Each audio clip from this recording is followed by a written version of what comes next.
nearly every government, every central bank in the world has been printing huge amounts of money and borrowing and spending huge amounts of money. It's never happened like this in the history of the world. Never in recorded history have we seen so much excess. I'll call it excess.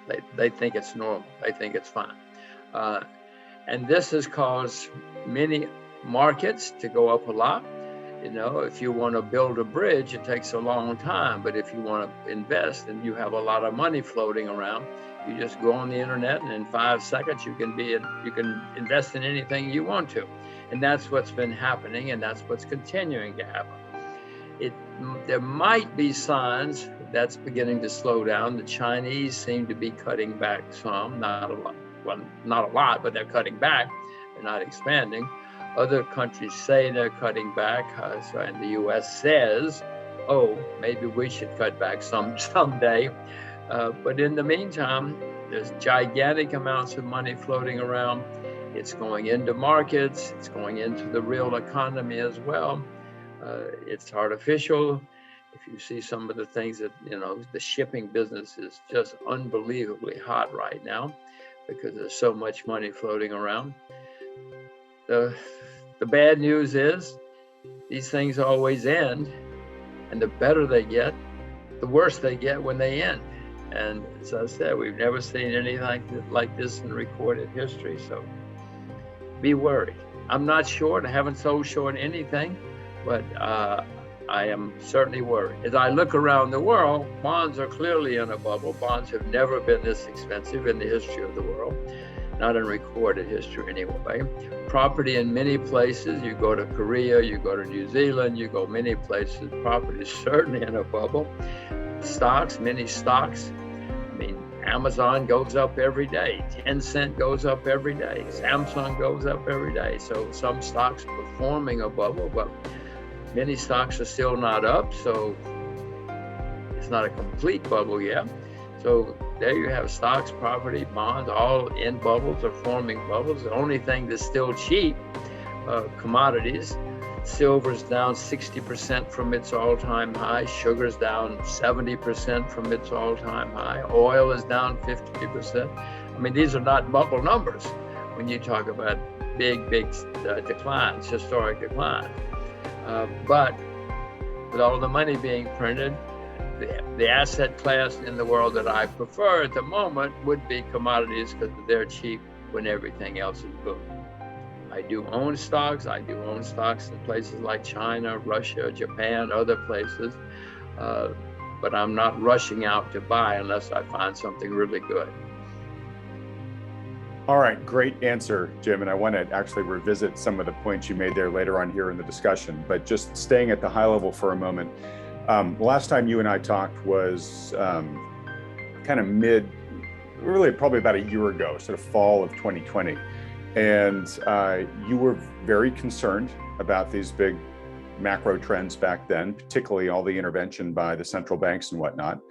So here we are a year later, and trillions and trillions more, both of monetary and fiscal stimulus around the world.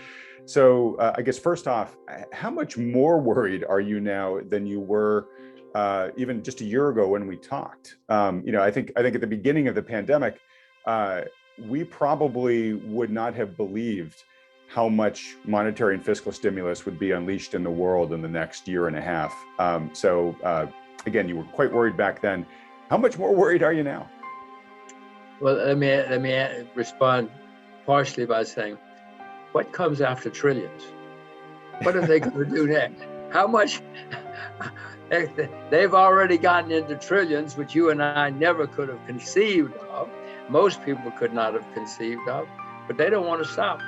So I'm wondering what's after trillions? We're going to learn new languages, new vocabulary here in the next year or two if they keep going the way they're going. Well, I said, I'm not short. I know it's going to end badly. If something comes along that's good, I'll buy it. But Adam, I know this is going to end very, very, very badly. To repeat, the better it gets, the worse it's going to get when it comes to an end. I would suspect that when it ends, we're going to have the worst bear market in my lifetime. In 2008, we had a big bear market problem because of too much debt. Adam, since 2008, the debt everywhere skyrocketed, unbelievable. Even China has debt now. China didn't have debt 20 years ago, 15 years ago, but even China has a lot of debt now. Who's going to save us? The Chinese saved us in 2009 because they had a lot of money saved for a rainy day and they started spending it. They don't have a lot of money to spend now. Who's going to save us? North Korea? North Korea doesn't have much debt, that's why I say. But I don't think they have enough to save us, but I don't think they have money saved for a rainy day like the Chinese. I will say, Adam, it's a good time to be old in America because I don't have to pay for all of this when it comes to an end 10 years, when the bill comes due, yeah. My children, oh my gosh, the problems my children are going to run into in their lifetimes because of what these clowns are doing now. As I say, it's good to be old. But you're right, it's going to end someday and it's going to end badly when it ends. You said either currency collapse or economic collapse. You can have both. You can have one and then it leads to another. In the 30s, we had both, for instance, around the world. And then we had war, it's shooting war. And that's the really bad news is often in history when you have really, really bad times, especially worldwide, it winds up in shooting wars. It certainly did after the 30s. It's not good news. I don't see good news. I repeat that in 2008 and 9, we had horrible problems with too much debt. Since then, the debt has gone through the roof by unbelievable amounts. And I know that's going to end badly. I don't want to scare people or anything else. I own shares. I'm not short anything as we sit here right now. If you know something for me to sell short, I doubt if I would, because I know how much money they can print. But I do know it's going to come to an end, and all of us should probably watch Wealthion to get prepared or to get worried. If we know what's going on, we'll get worried. And if we get worried, we'll probably get prepared, and then we might survive. Some people came out of the 30s very rich.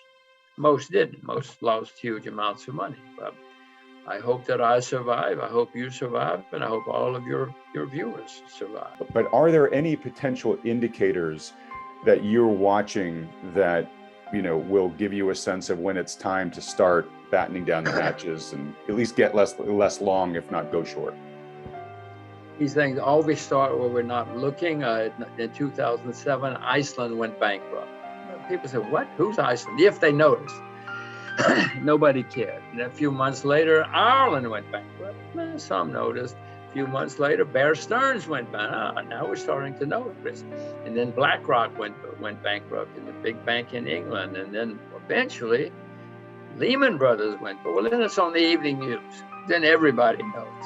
So my point is, these things snowball, and they start where we're not looking, and it may have already started for all I know. I've seen some small places having problems. But as I say, I'm not selling short yet because I know how much money these guys can print. And what I would suspect is going to happen, Adam, is somewhere along the line, next month, October, it's a good month. October, stocks go down in lots of places. Well, then they're going to really panic because they want to keep their jobs. And so they're going to print even more money. And so we'll have a rally. But I would suspect that would be the last rally because there's only so much. I mean, eventually the market says, wait a minute, guys. We've seen this movie before. We know how it ends. We don't care how much money you print. So that in that kind of scenario, we go down in October, and this is not a projection, but it's not a prediction. This is just a scenario. Go down in October, they print a lot, have the big year-end rally, and then 2022 is a serious problem. Probably the beginning of a serious problem because, as I said, the next bear market is going to be the worst in my lifetime because of all this staggering amount of debt.